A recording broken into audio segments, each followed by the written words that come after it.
Hello सांग मैंने जय जगन्नाथ पुणी थर मोर मिनी ब्लॉग को आपण मानक स्वागत। बहुत दिन पर मुझे नहीं आसी पुणी थर गोटे रेसिपी तो चलते मुझे कौन बनाऊे देखा। तो देखते सांग मैंने मुझे नहीं फूलकोबी बड़ सैज्र गोटे फूलकोबी को पस पिस कर काटी नहीं बड़ सैज्रे तास अल्प बीन्स थी ताक भी नहीं जाइए। तो एपटे देखते दुईटा बड़ सैज्रे आलू आलू को मुझे पानी काटिके पकई देती ना कला हो। तो परिया सब काटिक रखी एपटे गोटे कड़ई नहीं कड़ई को गरम होगापी छाड़ देती से देदेली तेल तेल गरम हो गला तापर एवं देदेली फूलकोबी को छाणिकी बाहर करनबा। तो अल्प हलदी गुंड अल्प लुण देदेबा बहुत बढ़िया भाव भाजापी। तो अल्प ब्राउन है पर्यंत भाजतु छाणतु देखु अल्प भाजी पूरा छाणी गला फूलकोबी आमर फूलकोबी एमती भाव छाणिकी बाहर करनी। तो एमती भाव आउ थे पकई नवा फूलकोबी। तो एमती भाव सब परिवा जिते काटी सब परिया को एमती छाणिकी बाहर करने। देखते सब परिया छाणिकी बाहर कलापर आपन को देखा। तो देखते मुझे सब परिया को छाणी दे। तो सब परिवा को छाणिकी रखिदेला मुझे नहीं पियाज बड़े बड़ सैज्र रसुण गोटे अदा अल्प टमाटो प्रथम पियाज अदा और रसुण को फास्ट में बाटी नवा बाटी नेला टमाटो को अलग बाटिकी रखी नवा। तो सेम कड़े तेल थिला से तेल अल्प जीरा सोरिष फटण को देदेली। तो फटिला लंका कंचा लंका बड़ सैज्र काटिकी नहीं पकईदेली। तापर भूषण पत्र टे बासना पकईदेली। तापर ए देखते पियाज को मुझे पकईदेली पियाज को अल्प ब्राउन है पर्यंत बसइबे।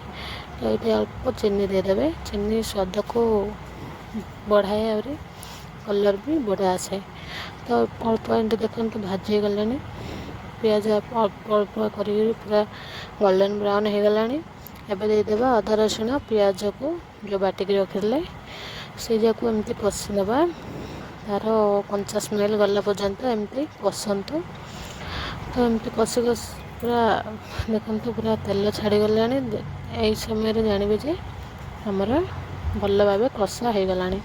तो ये अल्प गुंड मसला देदेबा गुंड मसला 2 चम्मच लंका गुंड हलदी गुंड आ गरम मसला टे पकईकी कषि नौ आपण राग अनुसार कंचा लंका कि जहाँ मर्च गुंड देवे आपण मैंने राग जी खाऊँ से अनुसार देवे देके देखते कषि नेली कषिला टमाटो जो बाटिकी रखी ताकू ये देदेली।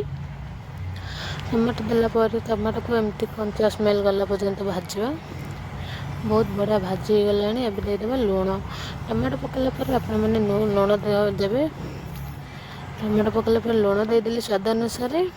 तो एमती कषि नेली देखते बहुत बढ़िया भाव कषि जाऊँगी मस्त देखा बढ़िया स्मेल भी बाहर।